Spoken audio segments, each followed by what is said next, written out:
We start with breaking news from just the past hour as police arrested two men accused of firing shots at police officers in Steel Creek. Christavius Caldwell and Jamari Young each face multiple charges, and more charges are expected.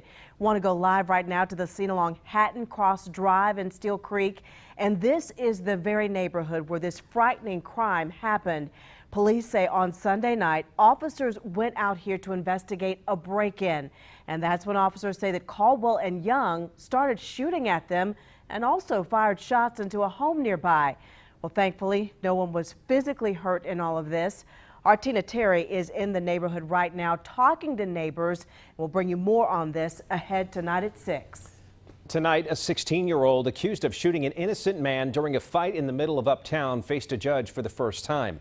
Raheem Shaklet is behind bars on more than a $500,000 bond. New tonight, our veteran crime reporter Mark Becker learned that he's from Georgia, and Mark police say the gun used was stolen.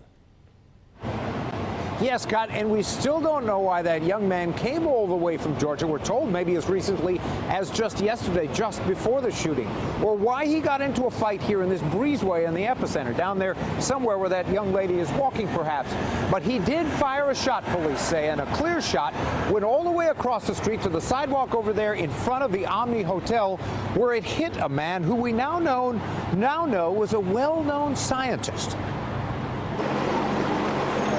All we could see yesterday was paramedics and firefighters rushing to save the life of a man who'd simply been in the wrong place at the wrong time.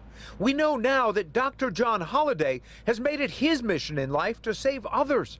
A businessman, scientist, and researcher who was taking on the opioid crisis. He was here yesterday for a business meeting when he was hit by a bullet fired during an altercation at the epicenter. The argument was done, and then the victim or the suspect decides to, fire a gun. This afternoon, Captain Julie Berry said the shooting wasn't about Uptown or the epicenter, but about a 16-year-old who made a terrible decision.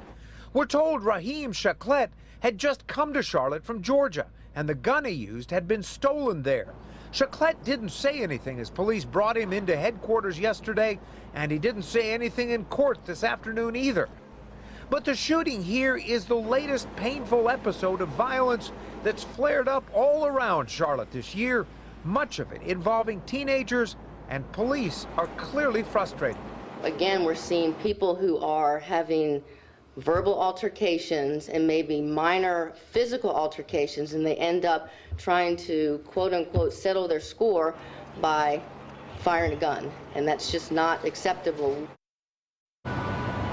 And Dr. John Holliday, the most recent victim of that kind of crime right across the street here. We are told he remains in critical condition. And earlier today, the company he works with and for and represents did release a statement saying the Dispose RX family is in shock that a random unrelated altercation could result in profound injuries to our chief executive officer. But we know John, he is strong and healthy, and he is a fighter. We will stand by John, his wife, and his sons as he recovers, and we are told his wife now is here in Charlotte and with him at the hospital. Scott? This is so completely random, which makes it even more frightening. Mark, thanks very much. We did Crime Map, which means to look up the crime numbers around the epicenter, and coming up at 6 o'clock, our Damani Lewis is going to break down the crimes that have happened near the epicenter. So a lot of people are now questioning if Uptown is as safe as we all considered it to be.